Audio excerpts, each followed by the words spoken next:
Hi, my name is Lauren Hayes.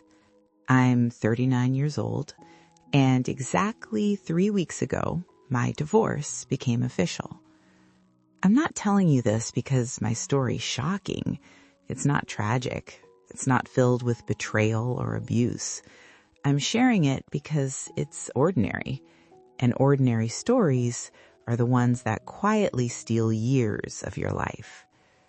The date on the paperwork was March 18, 2025. My ex-husband, Ethan, asked for that date. He runs a small consulting firm, and filing jointly for one last year would help him financially.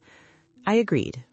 Even at the end, we were still making small compromises for each other. Polite, reasonable, emotionally, completely distant. The divorce was my decision, and that sentence alone makes people uncomfortable. I'm a mother to a 5-year-old daughter. I hadn't worked in years. I'm a licensed nurse, but I stepped away from my career during the pandemic when I got pregnant. We didn't need my income. Ethan was successful. We were stable, very stable. On paper, my life looked perfect. A healthy child, financial security, a husband who wasn't cruel, wasn't violent, wasn't unfaithful. So why leave? That's the question everyone asked, sometimes with concern, sometimes with judgment. They were waiting for a twist, a secret, a scandal, but there wasn't one. And somehow that made the truth harder to explain. Everything began to change after my daughter was born. The pregnancy was easy. The delivery was uncomplicated. I knew I was lucky, truly lucky.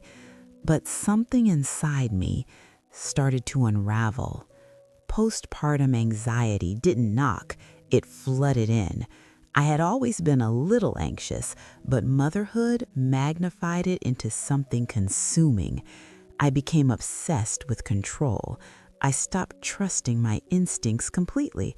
Instead, I trusted books, articles, experts, anyone who claimed they had the formula for being a good mother. Sleep disappeared. Not because my daughter didn't sleep, she did. I was the one awake.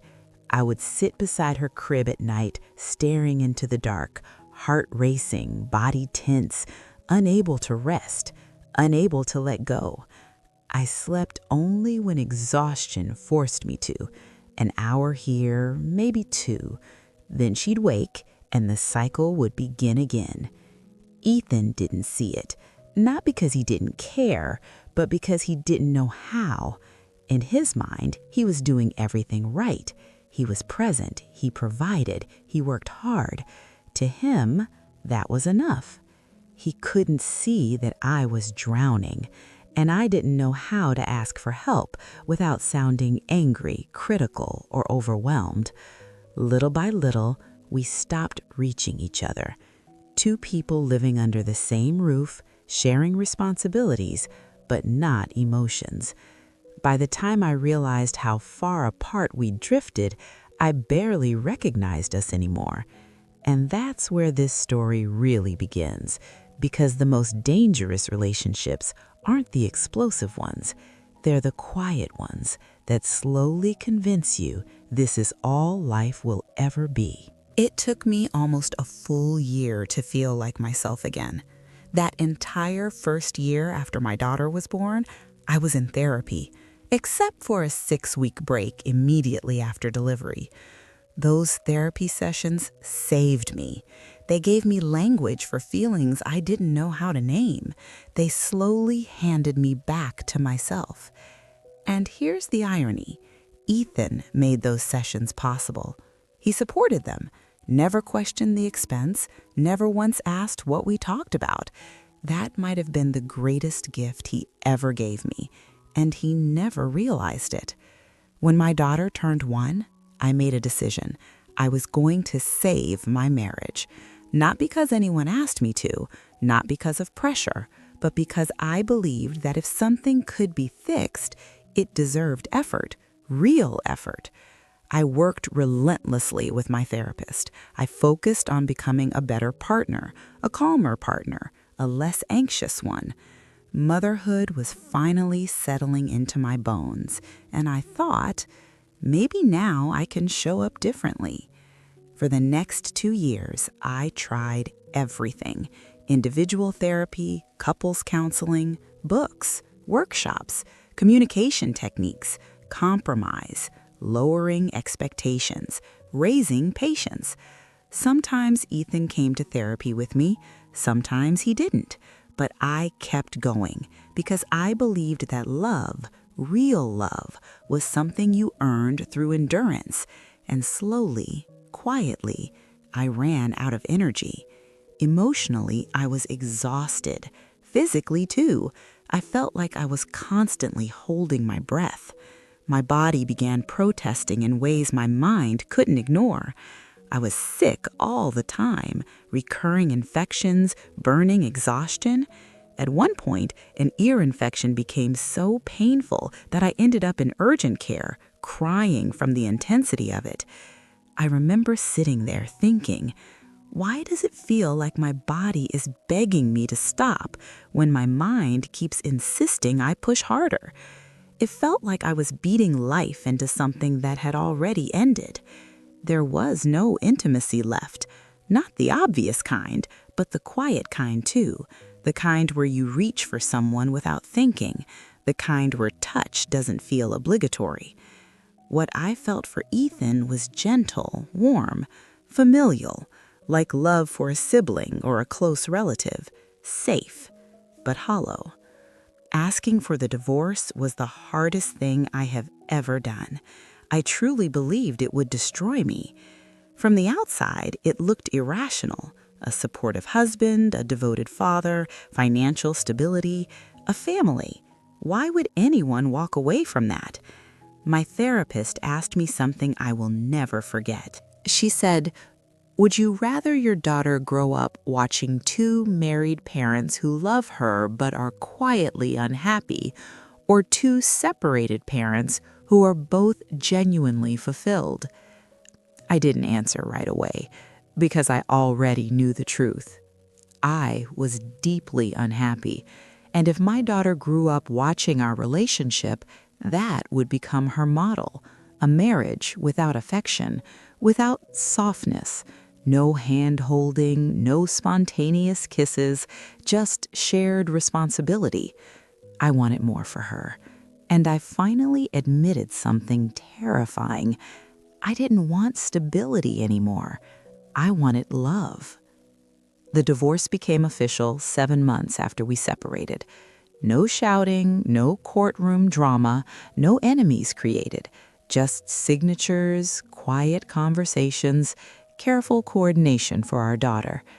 From the outside, it looked civilized, but inside me, everything was shifting. The first few months after moving out felt unreal.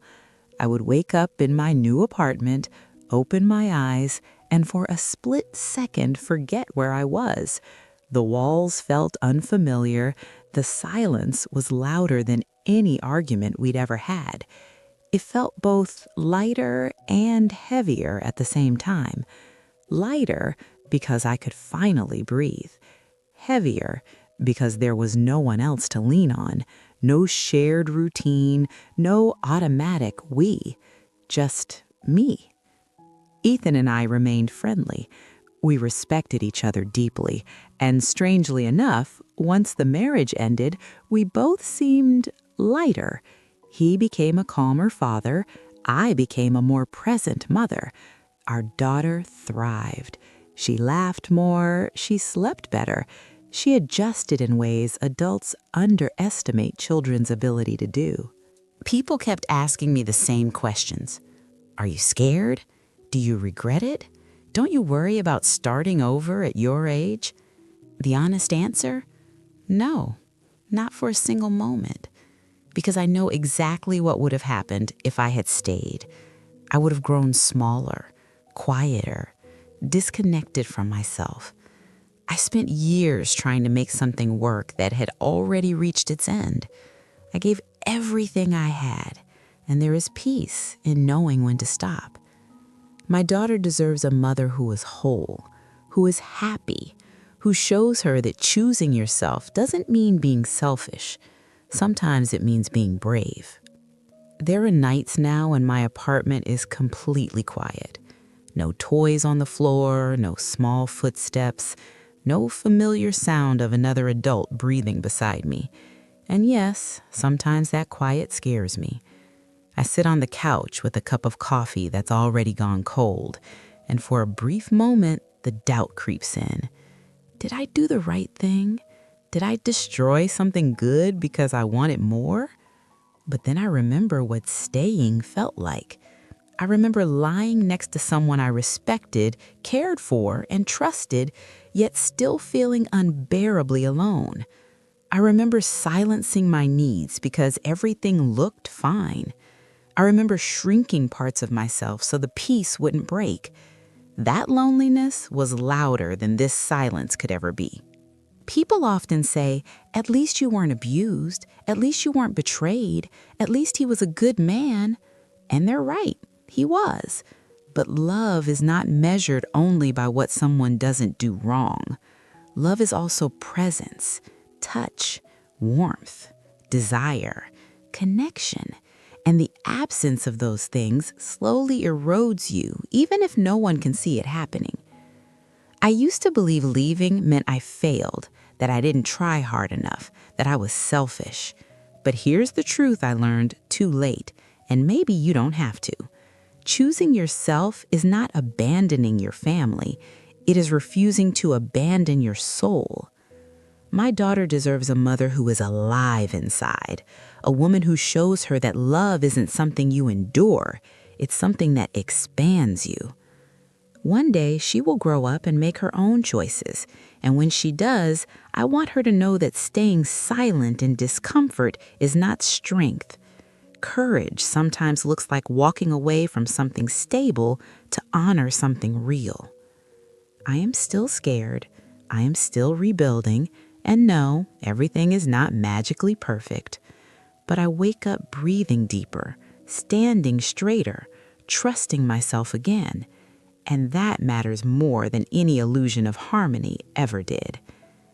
If you are listening to this and something inside you feels tight, if you keep waiting for a good enough reason to leave, if you keep telling yourself it's not bad enough yet, please hear this. Your sadness is reason enough. Your longing is reason enough. Your quiet exhaustion is reason enough. You do not need permission to want a fuller life. Thank you for sitting with my story. Thank you for listening without judgment. And thank you for being honest enough with yourself to be here. If this resonated with you, I'd love to hear your thoughts in the comments. What part of this story stayed with you the longest? Or what question are you still carrying inside? Your voice matters more than you think. Thank you for watching.